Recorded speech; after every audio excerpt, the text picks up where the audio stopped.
Chapter 14 Operation Gunnerside. Nut Hawklid lay in his hospital bed in Britain recovering from the accidental bullet wound found in his foot. He was furious with himself for missing the chance to parachute into Norway, but he was about to get a second chance.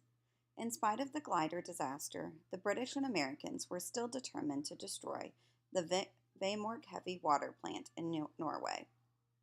Like the graphite Enrico Fermi used in his Chicago pile, heavy water can be used to slow down neutrons and create a chain reaction in uranium. In fact, heavy water is more efficient than graphite. Fermi would have used heavy water if he could have gotten his hands on enough, but Adolf Hitler held tight to the world's only supply. Breaking that grip was the key to stopping the German bomb. The Allies could try bombing Vemork from the air, but the cliffside target would be difficult for planes to hit. They'd be more likely to kill civilians living nearby than to seriously damage the plant. As soon as Hockley got out of the hospital, he was brought to London with 5 other Norwegian volunteers for a talk with Colonel John Wilson of the SOE. Wilson explained the new mission, codenamed Gunnerside. The Norwegians would parachute onto the Hardanger Plateau and find Jens Poulsen and his team. They were still camped somewhere on the plateau. Together, they'd ski to Vemork, bust into the building, and blow up the vital equipment in the plant basement. Wilson told them about the glider operation. He told them the Nazis had executed every one of the British soldiers. "You must reckon," he said, "that the Germans will in no circumstances take any prisoners." It was not normal procedure to give commandos this kind of information, but Wilson wanted the men going in with no illusions. "You have a 50-50 chance of doing the job," Wilson said, "and only a fair chance of escaping." On the night of February 17, 1943, Nut Hawklid and the other Gunnerside men hunched inside a British plane cruising 10,000 feet above the North Sea. It was a tight fit inside the aircraft, remember Hawklid. "With our heavy equipment, weapons, and thick clothes, we could hardly move." The team had spent weeks preparing for their mission. They studied photographs and technical drawings of the Vemork plant. They planned routes in and out of the factory and practiced wrapping explosives around the type of equipment they expected to find inside.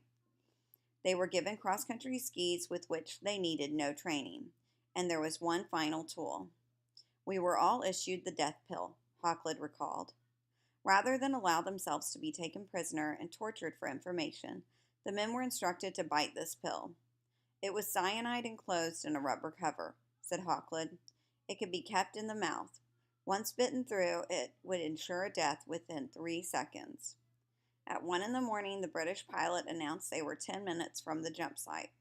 The team leader, 22-year-old Joachim Ronberg, stood over the open hatch in the plane's floor, looking down. The drop target was a frozen lake deep in the wilderness, hopefully far from any German patrols. No doubt the hearts of most of us beat a little faster at the thought that we were about to jump into the moonlight over heaven knew what," Hawklid later said. The warning lamp in the roof burned green. All clear. Ronberg tumbled out first, and then the others, and then crates of equipment. "I felt the marvelous jerk which told me that the parachute had opened," said Hawklid. "Beneath me there was nothing but snow and ice. Here lay the Hardanger Plateau, the largest, loneliest, and wild mountain area in northern Europe." Hawklid landed in the snow. The other men and the equipment glided down all around them. He got up and looked around at the low, snow-covered hills dotted with bare bushes. Clearly they were not on the frozen lake they'd been aiming for. "Do you know where we are?" asked Ronberg. Hawklid shook his head. "We may be in China for all I know." It was obvious that we had not landed on the lake, Ronberg recalled, but we didn't have time to worry about that. We had to gather our equipment and stow it away before daylight. The men dragged the equipment crates to a nearby hunting cabin, chopped the open locked door with an axe, and slept in their clothes on the floor. The next day they set out on skis to find Poulsen's team. As snow began falling and the temperature dropped, the men labored up and down icy slopes. After months in the comparatively warm and flat English countryside, they just weren't in shape for this kind of work. We felt disoriented and feverish, said Ronberg. Meanwhile, the snowfall was thickening and the wind increasing. After covering just 4 miles, the growing storm forced them to turn back toward the cabin. They dove inside, lit a fire, and started scraping the ice off their faces. Then they searched the cabin and got lucky. In a drawer, they found a logbook with the location of a cabin written inside. Now, at least, they knew where they were. They could set out with confidence when the blizzard let up. It lasted 5 days. The temperature fell to 10 below zero, and 50-mile-per-hour winds rocked the thin walls. The cabin seemed about to be lifted, said Ronberg. Then suddenly the wind fell and sky turned bright blue. The men stepped out into a world of blinding white. They quickly gathered their supplies and set out in the direction of Polson and his team should be. That afternoon they spotted in the distance 2 men on skis. The Gunnerside men ducked behind boulders and drew their guns. Ronberg peered through his binoculars. Then he handed them to Hawklid, saying, "Do you recognize them?" Hawklid took a look. The 2 figures were 300 yards away and bundled in thick winter coats. The men could be their Norwegian comrades, or they could be Germans on patrol. Deciding he needed to get closer, Hawklid tucked his pistol into his belt. He let the 2 men pass by his hiding spot and then skied toward them from behind. The wind blew the sound of his skis away from the men ahead of him. Hawklid got within 15 yards, still unnoticed. At this distance, there was no doubt. They were skinny from the hungry winter, but these were Klaus Helberg and Arnie Klustrup, 2 of Polson's team. Hawklid stopped. He coughed loudly. Helberg and Klustrup spun around, pulling out pistols, and were about to fire when they recognized their old international gangster school mate. All 3 men shouted with joy. There was backslapping, Hawklid said of the happy moment, and a much strong, hearty cursing. The 10 young Norwegians gathered in a nearby cabin to review the job ahead. Their target was the Vemork plant, built into the side of the steep 3,000-foot gorge.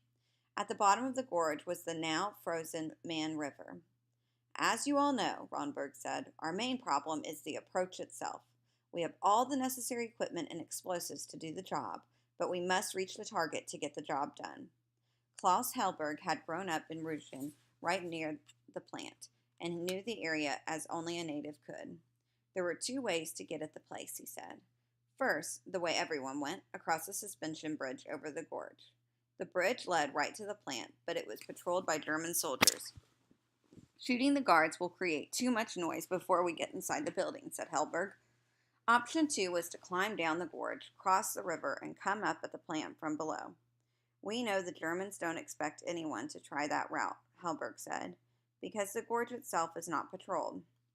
It's the one weak point in the defense system around the plant, Ronberg agreed. He divided the men into a 5-man demolition party, led by himself, and a 5-man covering party, led by Hawklid. Drawing diagrams of the plant buildings, he showed each man where to position himself during the attack.